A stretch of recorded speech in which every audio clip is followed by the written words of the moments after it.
Evea, and welcome back to my kitchen. Today, we are diving headfirst into one of the most epic, crowd-pleasing, and down the planet they had nachos, and I'm not cheese on chips. Oh no, we're going all out. We're talking layers of flavor, incredible textures, and a final result that will have your friends and family begging for the recipe. This is the ultimate guide to creating the perfect platter of loaded nachos from the ground up. So grab your aprons and let's get cooking. First things first, let's talk about the foundation of any great nacho platter, the chips. You can absolutely use your favorite store-bought tortilla chips, and there's no shame in that game. Look for something sturdy, thick, and lightly salted. You need a chip that can handle the weight of all our amazing toppings without getting soggy and breaking. Flimsy chips are the enemy of great nachos. If you're feeling a little extra, you can even make your own. Just take some corn tortillas, cut them into triangles, lightly brush them with oil, sprinkle with salt, and bake them in a single layer at 375 degrees Fahrenheit for about 10 to 12 minutes, flipping halfway through until they're golden and crispy. The difference is incredible. Next up, the heart and soul of our loaded nachos, the protein. Today, I'm making a classic seasoned ground beef. It's savory, it's juicy, and it's super easy. I've got 1 pound of lean ground beef here. I'm just going to brown it in a large skillet over medium-high heat. As it cooks, I'll use a spoon to break it up into small crumbles. Once it's no longer pink, it's really important to drain off any excess grease. We want flavorful beef, not a greasy mess. Now, for the magic. With the heat on low, I'm adding my taco seasoning. You can use store-bought paquette, or you can make your own blend, which I've a mix of chili powder, cumin, paprika, garlic powder, onion powder, a little oregano, salt, and pepper is perfect. I'll stir that all into the beef until it's evenly coated. Then, I'll pour in about 2/3 of a cup of water or beef broth. This helps create a beautiful, saucy consistency that will cling to every chip. Let this simmer for a few minutes until the sauce has thickened up nicely. Then, just set it aside.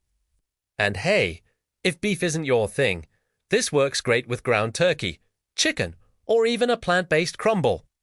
While our meat is resting, let's prepare the cheese sauce. A good, creamy, homemade cheese sauce elevates nachos from good to legendary. In a saucepan over medium-low heat, I'm melting 2 tablespoons of butter. Once it's melted, I'll whisk into tablespoons of all-purpose flour. We're making a simple roux here.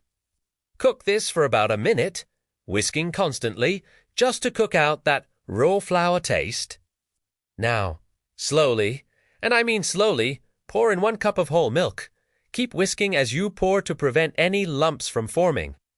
You want this to be super smooth. Let the mixture heat up and thicken, which should take a few minutes. Don't let it boil.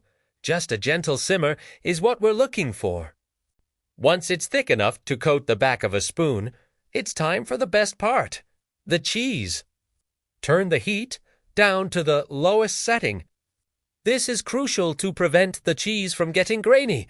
I'm adding 2 cups of freshly grated sharp cheddar cheese. Please, I beg you, grate your own cheese. The pre-shredded stuff has anti-caking agents that prevent it from melting smoothly. Trust me on this.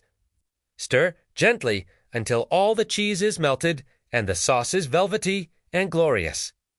You can also add a bit of Monterey Jack or even some pepper jack for a little kick. A pinch of salt and maybe a dash of hot sauce right at the end really makes it pop. Look at that! Liquid gold. Okay, it's assembly time. This is where the art comes in. I'm using a large, oven-safe platter or a sheet pan-lined with parchment paper for easy cleanup. The key to perfect nachos is layering. Don't just dump everything on top. We want every chip to have a little bit of everything. Start with a single, even layer of your tortilla chips, covering the entire surface of the pan. Don't overcrowd them too much. Then, take about half of your seasoned ground beef and sprinkle it evenly over the chips. Follow that with a generous drizzle of about half of your incredible cheese sauce. Make sure it gets into all those nooks and crannies. Now for the second layer. Repeat the process. Another layer of chips, the rest of the ground beef, and then drown it all in the remaining cheese sauce. Don't be shy here. This two-layer method ensures that you don't end up with a sad, dry chip graveyard at the bottom of the pile. Every bite should be a winner. Now, we pop this into a preheated oven at 350 degrees Fahrenheit for about 5 to 10 minutes. We're not trying to cook anything further. We're just heating everything through and getting all those flavors to meld together into one happy family. While that's in the oven, let's get our cold toppings ready. This is where you can really customize your nachos and add some fresh, vibrant flavors and textures. I've got some diced tomatoes, some finely chopped red onion for a little bite, and some sliced black olives. Of course, we need some jalapenos. I'm using pickled jalapenos because I love that tangy heat, but fresh ones would be great too if you like it extra spicy. And you can't have loaded nachos without sour, cream, and guacamole. You can use store-bought to save time, but a quick homemade guacamole is so easy. Just mash up a couple of ripe avocados with some lime juice, salt, garlic powder, and a little bit of cilantro. It takes 2 minutes and makes all the difference. Okay, our nachos are out of the oven. They're hot, bubbly, and smell absolutely divine. Now for the grand finale. Let's add our fresh toppings. I'll sprinkle on the diced tomatoes and red onions.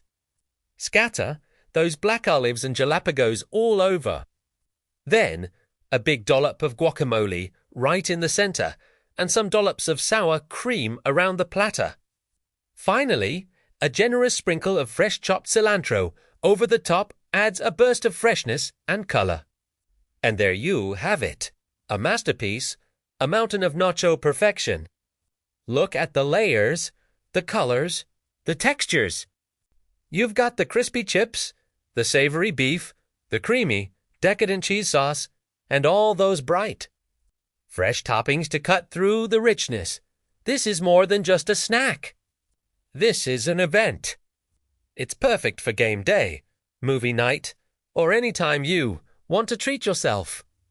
Making loaded nachos from scratch is so rewarding, and as you can see, it's totally achievable. The key is in the details. Sturdy chips, well-seasoned protein, a smooth homemade cheese sauce, and smart layering. Once you master these basics, you can experiment with all sorts of toppings.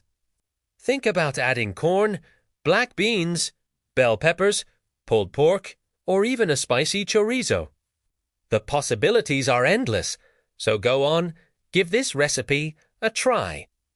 I promise you, you will be the hero of your next get-together.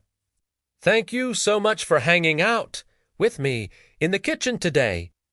If you enjoyed this video and want to see more delicious recipes, be sure to hit that like button and subscribe to the channel so you don't miss a thing. Let me know in the comments what toppings you would put on your ultimate loaded nachos. Until now, happy cooking!